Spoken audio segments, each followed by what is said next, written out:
My husband planned a perfect affair, but I planned the perfect revenge he never saw coming. He thought he'd get away with it, but I was already 2 steps ahead.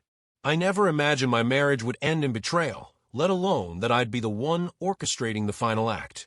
For 15 years, I was the dependable wife, the woman who kept the house running, who remembered birthdays, who smiled through his late nights and business trips.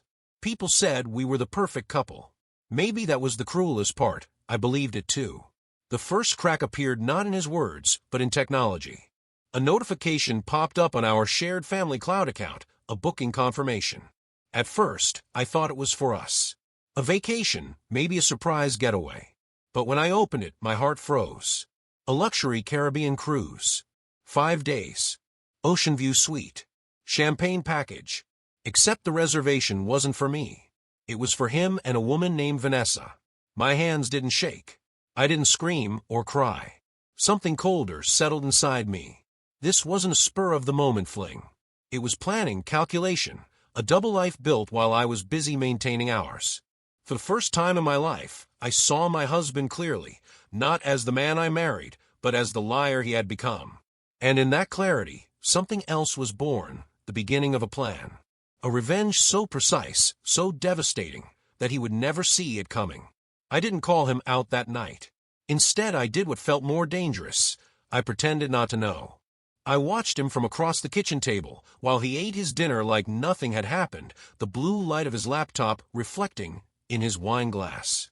He talked about an upcoming conference in Seattle and which suit to pack. He nudged his phone under the table and smiled at the screen, oblivious to the fact that the same screen had betrayed him. When he went to bed, I stayed up, fingers moving like a typewriter, cataloging everything. Cabin numbers, dates, the woman's name, Vanessa. Her social media, Bradley, the name attached to her ring photos. Small, boring details that would become ammunition. The engagement ring photos posted last month, the geotags that placed her in Miami the week before our anniversary, her LinkedIn that said Customer Service Director, and her vanity posts about weekend getaways. Each little certainty tightened the knot in my chest. I called Bradley. I found his work email on a corporate site and typed the comma subject line, we need to talk. I sent screenshots. I attached the cruise confirmation that had arrived like an open secret in our cloud. My hands didn't tremble when I hit send. The reply came within minutes, where and when. He sounded like a man whose world had tilted. The next morning I made coffee, brewed it slow, the way he liked it, black with a single sugar, and set 2 mugs on the counter. When he left for work, I kissed him on the cheek, a perfunctory peck that smelled of normalcy. He did not suspect that by noon he would be the subject of a conference far more private than any at his company. Bradley and I met at a downtown cafe 2 blocks from his office. He arrived looking like a man who'd been punched in the gut, suit jacket unbuttoned, tie slightly askew, jaw tight. We didn't need small talk. He slid his phone and his bewilderment across the table and said, softly, as if the words might break, "Show me everything." We plotted in that paper cup coffee haste, 2 grieving strangers joined by the same crime. Bradley was practical and furious in equal measure. He wanted to confront her and my husband in a hotel lobby or on the ship, something loud, public, undeniable. I didn't want spectacle. I wanted ruin. I wanted the fantasy they'd built together to disintegrate in a way that left them exposed, embarrassed, and unable to reassemble it. Bradley's face changed then, calculating now. He could match my cold. He would be my co-conspirator at sea. Over the next week, I transformed into a quiet actor. I booked the cabin next to theirs, 1245, exactly 2 doors down from their suite, 1243. I bought a sun hat and a flowy cover-up and packed dresses that made me look like someone you'd see in a travel brochure, approachable, sun-kissed, harmless. I learned the ship's layout in obsessive chunks, where they dine, which decks hosted sunset cocktails, the routes for shore excursions they had planned. I memorized the itinerary like a hymn. At night, I studied them through a colder lens. I read messages I had once skimmed as boring exchanges and now read them like translations of a hidden language. He had been inventing excuses for months, late client calls, overnight flights, and she had been the eager listener, the romantic punctuation marked to his tired sentences. I thought of our life, laundry baskets, soccer practices, the quiet language of 3 a.m. feedings, and how easily it had been traded for candlelit dinners on Deck 10. A small, furious laugh escaped me as the plan tightened in my mind. The day I waved him off at the airport, my smile was a perfected mask. I hugged him, whispered, "Too soft for cameras, have a great trip," and meant nothing at all. As his taxi pulled away, I unlocked my phone and typed Bradley's last instruction: "Be at the pier by 2 p.m., don't be obvious." We smiled at each other over pixelated maps and schematics, two strangers forming a strategy that would stake its claim in the middle of a turquoise ocean. There was one thing I still needed that Bradley didn't have: proof that would land like a final verdict. I had the booking, the messages, the social media breadcrumbs. But I wanted more, a moment raw and undeniable that showed him, my husband, exactly what he had been planning to enjoy, without consequences. I thought of a slow, elegant exposure, a revealing that would look accidental but would be anything but. If he believed himself clever enough to plan a secret, he would never suspect the most obvious trap. I booked a shore excursion that matched theirs. I bought a disposable waterproof camera, old-fashioned tangible proof, and tucked it into my bag like a talisman. Bradley would play his part. I would play mine. The ocean would be our theater. The cruise would be the stage where decades of subtle erasures and overlooked kindnesses unraveled into a single, bright public thing. There was only one unknown left. Would my husband have the nerve to behave in front of everyone, or would he show the private cowardice I'd come to expect?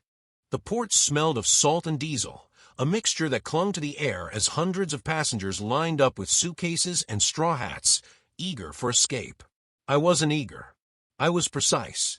My cabin confirmation crinkled inside my purse, a reminder that I was exactly 2 doors down from their floating love nest. I spotted Bradley almost immediately. He had that sharp Silicon Valley polish, tailored blazer, expensive sunglasses, but his expression gave him away. He was scanning the crowd, jaw tight, shoulders set like he was about to enter a courtroom instead of a Caribbean cruise. When our eyes met, there was no warmth, just recognition of our mission. "Ready?" he asked when we finally fell into step. "As I'll ever be," I replied, adjusting my sun hat. We boarded separately, just as we'd rehearsed, each slipping into our roles. Strangers on paper, co-conspirators in reality. I felt the ship vibrate under my feet as the engines hummed to life, carrying us toward 5 days of carefully staged destruction. The first encounter came sooner than expected. I had just unpacked, dresses hung, camera tucked into the nightstand, when I heard laughter echoing in the corridor. A woman's laugh, high-pitched, the kind that rings of new romance.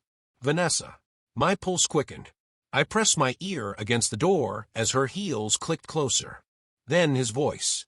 My husband's. Warm, indulgent, the same tone he used to me years ago. "Come on, love, let's toast before dinner." Their door clicked shut. For a moment, I just stood there, my hand gripping the handle, the reality of their proximity slamming into me harder than any text message or booking confirmation ever had. They were right there, separated from me by nothing more than painted metal and a few feet of carpet. Bradley texted me. Saw them. They didn't notice. Tonight we start small. Dinner on a cruise is a spectacle. Glittering lights, violins, waiters balancing trays like circus performers. I arrived early, deliberately alone, choosing a table within sight of theirs, but far enough to remain unnoticed. Minutes later, they entered. My husband in his navy suit, Vanessa in a red dress that screamed possession. They looked like newlyweds, glowing, laughing at jokes too private for the room.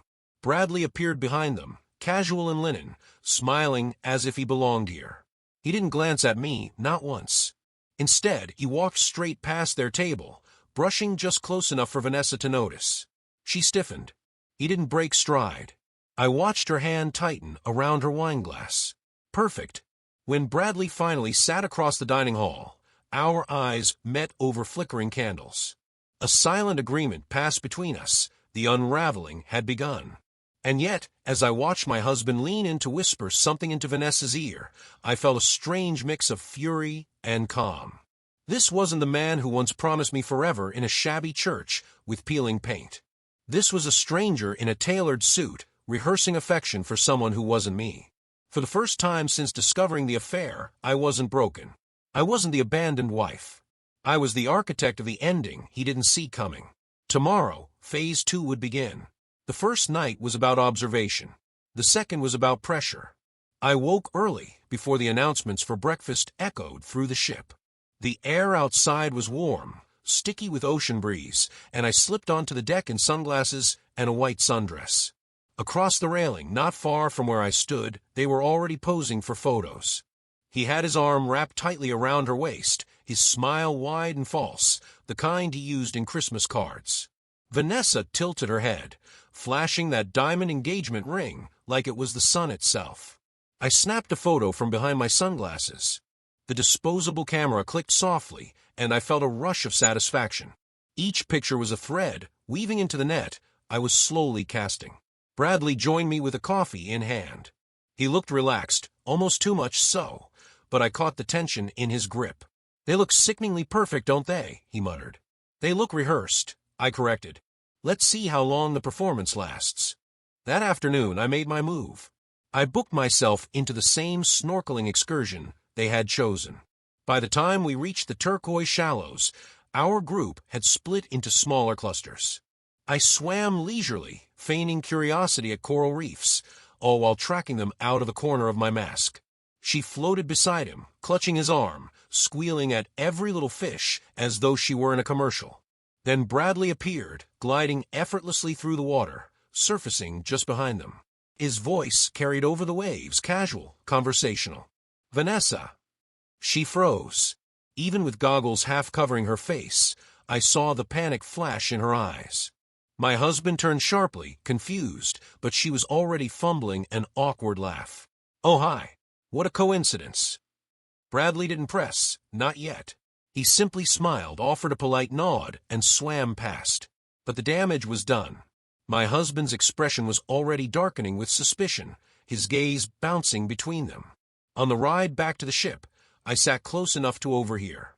"Who was that?" my husband asked, his tone sharp. "No one," Vanessa replied too quickly. "Just someone I used to know." Her voice wavered, and I bit the inside of my cheek to keep from smiling. Already, cracks were forming.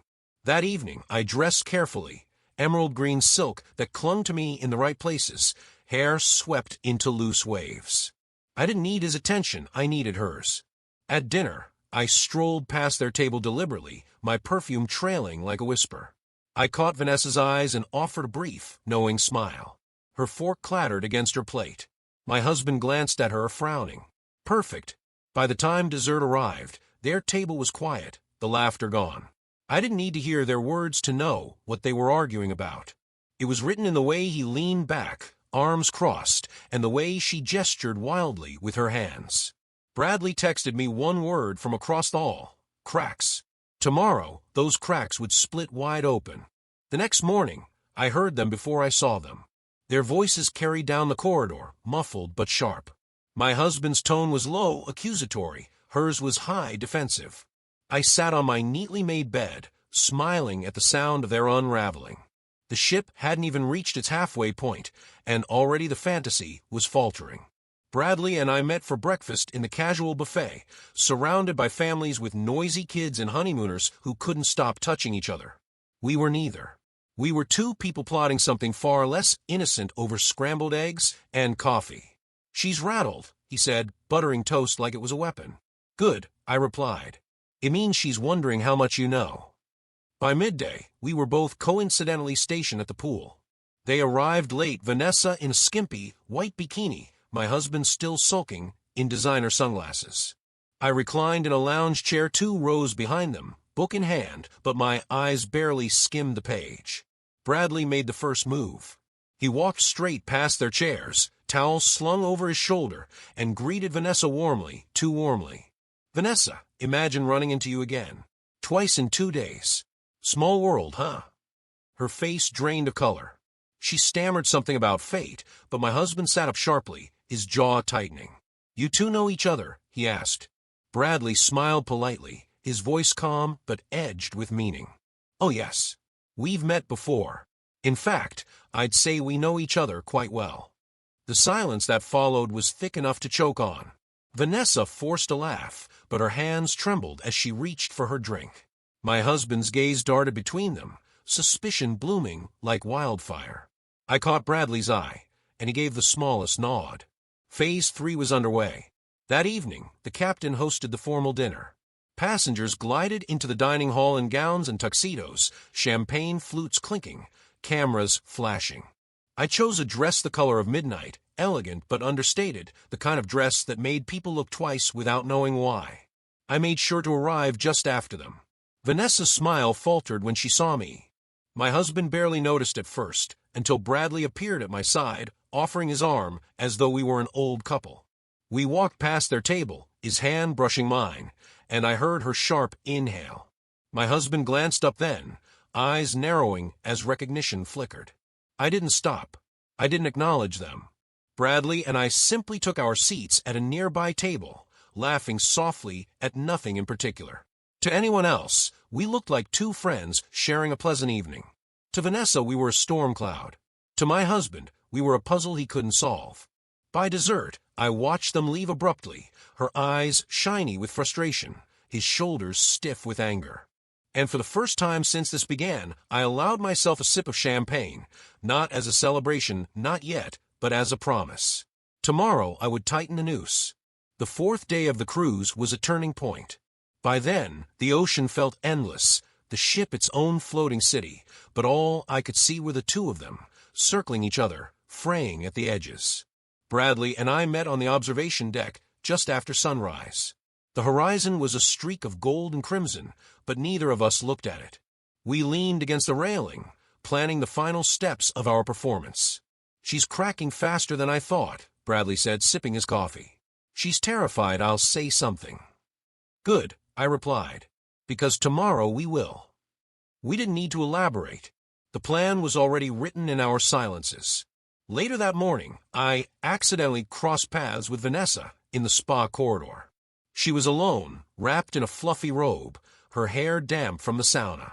For a moment, we both froze, two women who knew exactly what the other was hiding.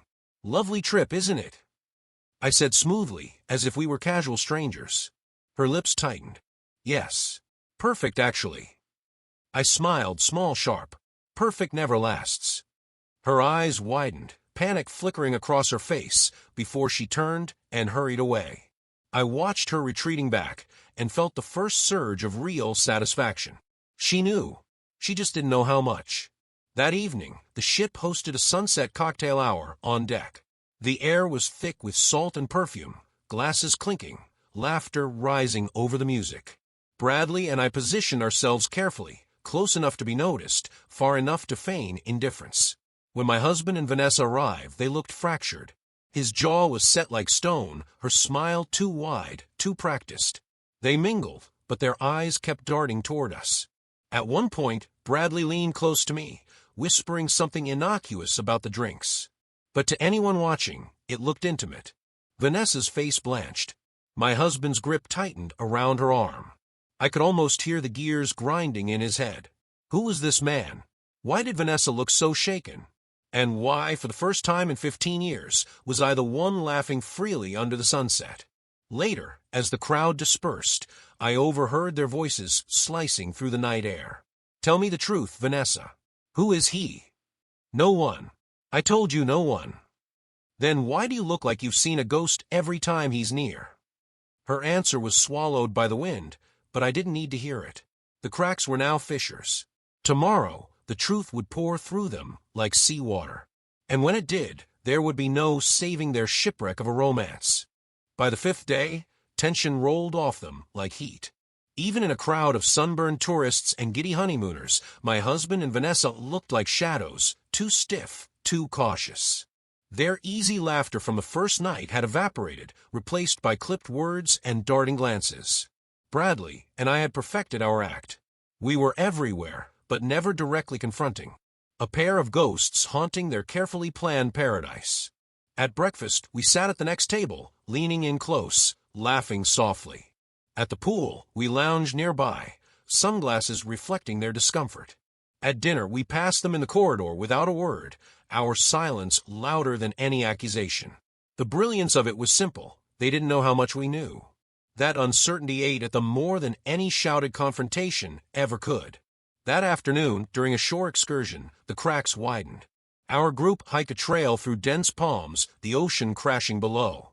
At one point, Vanessa lagged behind, fiddling with her water bottle. Bradley slowed too, stepping just close enough for her to hear him murmur. "Bradley," she gasped, panic in her eyes. "Still remember my name, I see," he said lightly. "Funny, I thought you'd moved on." She stumbled, pale as chalk. My husband turned at her side, suspicion sharp in his eyes. "What's going on?" he demanded. "Nothing," she snapped too quickly. But nothing never sounded so much like everything. That evening, I stood at the balcony outside my cabin, watching the sun sink like molten gold into the horizon. Through the thin wall, I heard muffled arguing in 1243. His voice angry, demanding. Hers pleading, defensive. I leaned my head back against the doorframe, the ocean breeze tangling my hair, and closed my eyes. This was it, the moment before the storm. Tomorrow night was the captain's gala, the most formal event of the cruise, with every passenger dressed in their finest. It was the perfect stage. Bradley and I didn't need to rehearse. We both knew exactly what had to happen, a single devastating reveal. The kind that would leave them gasping for air, like drowning people on a ship full of lifeboats. The captain's gala was everything you'd expect from a luxury cruise. Chandeliers dripping with light, champagne glasses clinking, and passengers shimmering in gowns and tuxedos. The air buzzed with laughter and music, but beneath it all, I felt a current of anticipation. Tonight was the night. I chose my dress carefully. Deep red, satin, the kind of color that turned heads and lingered in memory. I didn't need to compete with Vanessa. I needed to dominate the room without even trying. When I walked into the hall, I felt it, eyes trailing, whispers stirring. But the only eyes I wanted were theirs. My husband and Vanessa were already seated at a table near the center. He wore his favorite cufflinks, the ones I'd given him for our 10th anniversary. She glowed in sequins, but her smile was brittle, her hand restless on the stem of her glass. She looked like a woman trying to hold on to something slipping fast. Bradley appeared at my side, tailored suit sharp, expression calm. To anyone else, we looked like old friends catching up, maybe something more. To Vanessa, we were a nightmare walking into her ballroom. We didn't rush it. We circled the room, greeting other passengers, sipping champagne, laughing easily. Every time Vanessa caught sight of us, her posture stiffened. My husband's gaze followed us like a hawk, suspicion etched into every line of his face. Finally, Bradley made the move. As the captain gave his toast, Bradley raised his glass, deliberately turning toward their table. His voice carried just enough for nearby guests to hear. "To old acquaintances," he said smoothly, locking eyes with Vanessa, "and to the truths that always come to light." The room erupted in polite clinks of glasses, but at their table, the effect was nuclear. Vanessa froze, her face drained of color. My husband snapped his head toward her, his expression a storm. "Care to explain?" he hissed, loud enough that the couple beside them turned to stare. She stammered, words tangled, cheeks flushed with panic. The perfect mask she'd worn all week shattered in a heartbeat. My husband's fury was palpable, his hand slamming against the table as he stood. Whispers spread across the hall. Heads turned. Cameras flashed, some passengers eager to capture the spectacle. I stayed still, sipping my champagne, watching as the empire of lies they had built collapsed under its own weight. Bradley leaned closer, his voice low enough only I could hear. "They're finished." And for the first time in years, I felt free. But the night wasn't over yet. I still had one final card to play. The chaos from the gala spilled long into the night. Passengers whispered in corridors, waiters exchanged glances, and everywhere I went I caught fragments of the same story. The man in the navy suit, the blonde woman, the fight in the middle of the hall.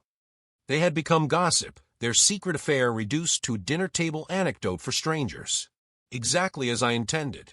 Back in my cabin, I laid out the evidence I'd gathered, the booking confirmations, the screenshots, the photos from my disposable camera, him and Vanessa together on deck, laughing like a couple on honeymoon. Proof undeniable. It wasn't enough to humiliate him once. I wanted permanence. The next morning, I slipped an envelope under his door. Inside were copies of everything. No note, no explanation, just the raw truth staring back at him. I imagined his face as he opened it, the tightening jaw, the sick realization that I had known all along. That every kiss goodbye, every smile at dinner before the trip had been part of a performance staged by me. At breakfast, I didn't hide. I sat at a table near the center, Bradley across from me, both of us eating leisurely while the ship buzzed with rumors. My husband stormed in minutes later, Vanessa trailing behind him like a scolded child. His eyes scanned the room until they landed on me. For a second, everything went quiet. Plates clinked, conversations continued, but in that suspended moment, it was only us. He looked at me the way a man looks at a mirror he can't stand to face. He didn't approach. He couldn't. Not with so many witnesses. He sat at a distant table, shoulders rigid, Vanessa whispering frantically into his ear. But his gaze never left me. Bradley leaned in, speaking casually as though we were discussing the weather. He knows he's lost. I smiled faintly. Not yet, but he will. Because my revenge wasn't just about exposing the affair. It was about making sure he understood exactly what he'd thrown away, and that he could never, ever rebuild it. And the cruelest part? I hadn't even started the final act. On the last day of the cruise, the ship felt smaller, as if every hallway was charged with the aftermath of what had happened. People still whispered when my husband and Vanessa passed by. He walked stiffly, avoiding eye contact. She trailed behind him, eyes red, shoulders hunched. Their perfect affair had crumbled into public humiliation. But I wasn't finished.